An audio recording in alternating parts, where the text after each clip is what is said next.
Today I'm going to show you how to fix missing desktop icons in Windows 11. So this has happened to me in the past.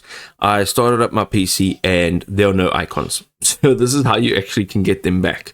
So the first thing you want to do is right click on an empty space on your desktop area, go to view and make sure that the show desktop icons is checked. This is actually the most common culprit. This was not my problem.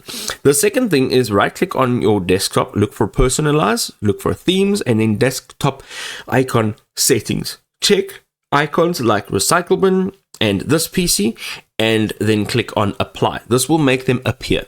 Then restart Windows Explorer. So open Task Manager, locate Windows Explorer under Processes, right click it, and then select Restart. This will actually refresh the shell instantly.